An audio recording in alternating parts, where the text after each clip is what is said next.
Just say you feel the way that I feel. Feel sexual. Too much of it sexual. Just say you feel the way that I feel.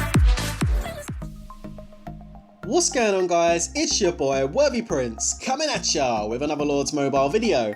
If it's your first time on the channel, make sure you hit that subscribe button. If you're back again, then welcome back. I hope you enjoy the video. In today's video, we're going to be going through the best infantry cavalry war gear set for you to be using if you're going to be attacking with those two troop types. Now do bear in mind, guys, if this is going to be your first gear set you build, you wouldn't want to go for this. You'd want to go for a mixed set first of all, and I've got two videos up on the channel already for you.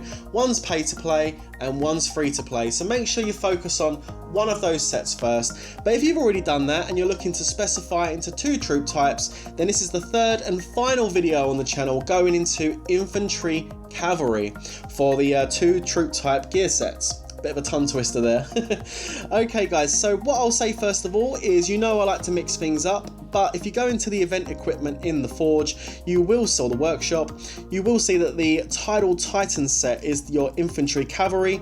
It's extremely difficult to gold because it's just the drop rate on the pearls is so bad, but we have included one of these pieces because, you know, we had to include one. It's the infantry cavalry set, but there are some other good options to choose from when making this set up, so we're going to get straight into that right now.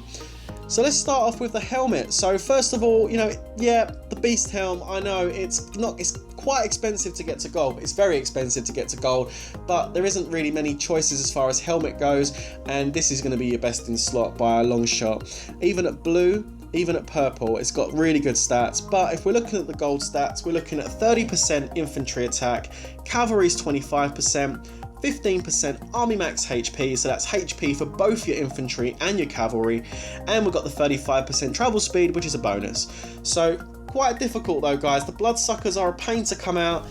10 of them for each level. It's tough, but you know what, persevere, keep going, because you know what, the stats you get at the end of it will be definitely worth it.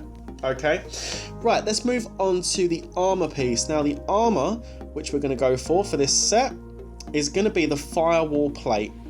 There isn't any other armor I would choose for on this particular set. The blueprints that you require, you only require, well, I say only very briefly, very quickly, you need 8. It's not easy, but you know, getting to blue or purple shouldn't be a problem. Gold, a little bit more tricky, but overall, fantastic piece of gear to go for your armor. That's going to be 20% infantry attack, 30% cavalry, siege engine, you know, yeah, we'll take that and leave it, but the army max HP of 15% is really tasty, so we'll definitely take that. The firewall plate is for your armor. Okay, moving on to your belt. Now I say belt, I've just given it away, but yeah, for your legs we're gonna go for the guard belt. You know, it's a really good bit of gear. I mean, if you're doing cavalry, what else will boost your cavalry this high other than maybe champ gear? I mean, it's a really nice piece of gear. Again, not really too easy to get up to gold, but getting to blue should be pretty straightforward. Purple and gold will be a bit longer in time wise for you to get there, but look at the stats, they speak for themselves. 37.5% cavalry attack, woo, so powerful. Cavalry max HP 27.5%, wow, really good. So guard belt, that's the one to go for. As far as ultra rares, you know, it's the same as the firewall plate. I mean, it only takes 8, but these gargantuan eyes, they don't like to come out the chests. They're quite tough, but that's what I would go for your legs. All right, now I know you might be saying hang on a minute, he said he was going to use Tidal Titan, but he hasn't said Storm Tassets. Yeah, these are perfect. I mean, guys, if you can get the chests, if you've got enough cash to get the chests, go for Storm Tassets. They're so good. They boost both of the troop types, give you army defense and army max HP, but 11 pearls for each level. I can tell you now, pearls have pretty much the worst drop rate. I would probably say they're just as bad as Crimson Mains, and getting that to gold is going to be an absolute mission on your wallet. So go for it if you feel you can do it. If not, go for the guard belt. Okay, moving on to the main hand. Now the main hand I'm going to go for could be slightly controversial because there's a few you could use, but this is the one I decided to go for after tallying up all the stats. It's going to be the Frostwing Greatsword. Kept a nice balance to the set. That's infantry attack 20% and cavalry attack 20%. Another reason why I went for this piece of gear is because we've already picked a couple of quite expensive pieces. You know, the Gargantuan belt, the Beast Helm. You know, these are not cheap run-of-the-mill pieces of gear, so I needed to kind of balance it out a bit, and I felt that the Frostwing Greatsword is something that's relatively not too bad to get to gold. You look at the ultra rares, you only require 4. The hearts come up pretty well in chests. You can get them in the Labyrinth on special events and Guildfest chests and stuff, so you know, getting that to gold shouldn't be an issue, and it gives you some really good stats for infantry and cavalry.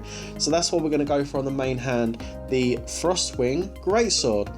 Now let's move on to the offhand. On the offhand, we're going to go for your Tidal Titan piece. We're going to go for the Call of the Deep on your offhand. This is going to give you 15% infantry attack, 15% cavalry attack, infantry and cavalry max HP of 10% each.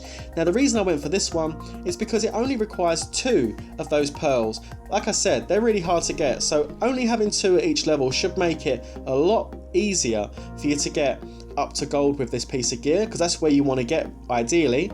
You can potentially use other pieces. Dark Aegis is another one you could use if you don't want to use the pearls. The Dark Aegis requires the mutated brains, so you could go for this one as well, because it's got the infantry attack of 10% but the army attack of 10 as well, so it's giving you 20% infantry attack overall and another 10% cavalry. But again, the reason why I decided not to go for this is because it has 30% total stats for your infantry and cav, so does the Call of the Deep, but the Call of the Deep has all the infantry and cavalry HP as well and to boot, so I thought, you know what, we'll go with Call of the Deep. Seems better to me, guys, compared to the Dark Aegis.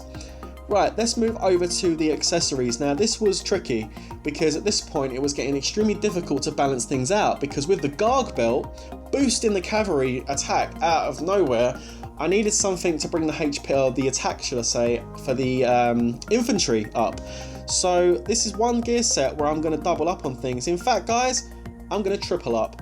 Go for 3 Terraviles. Yep, 3 Terraviles. Now all the people watching the video just slam their hands on the table and say, no, what are you doing? How can you not have a fear drum in there? No, seriously, the stats just don't work out.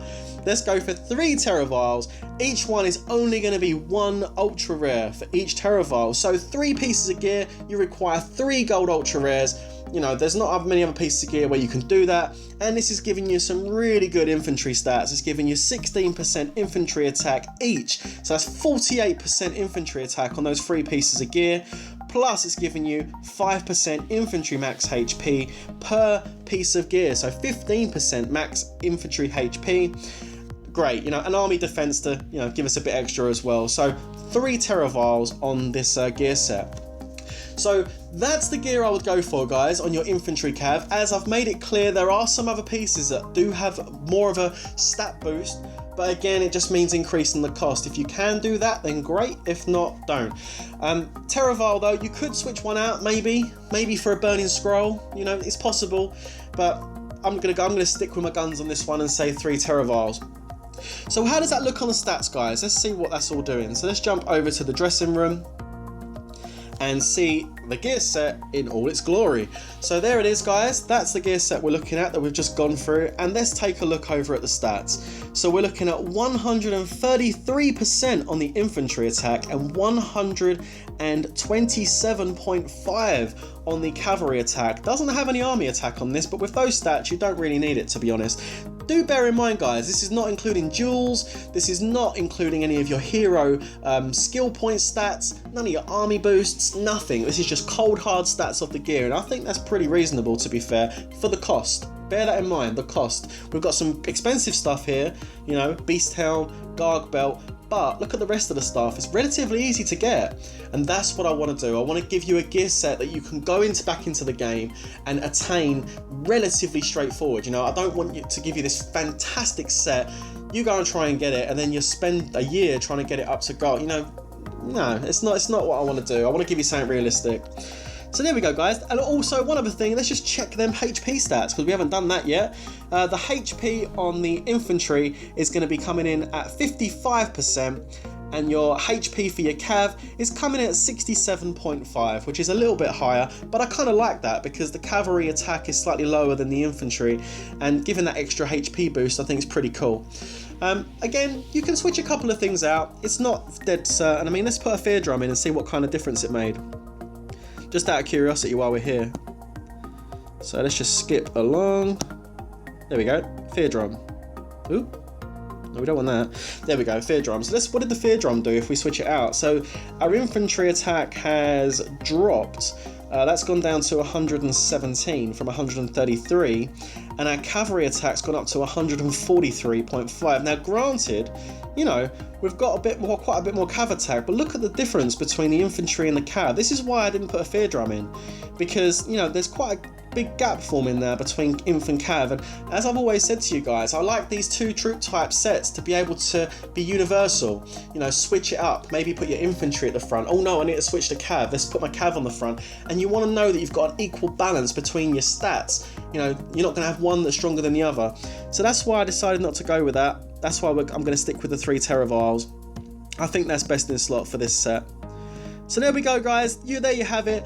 That's the infantry cavalry set done. All the troop types now are covered on the channel for 2 troop types. I will do some more videos soon covering single troop types if that's something you'd like to see. If you would like to see single troop type videos, please let me know in the comments and I will make them for you, okay?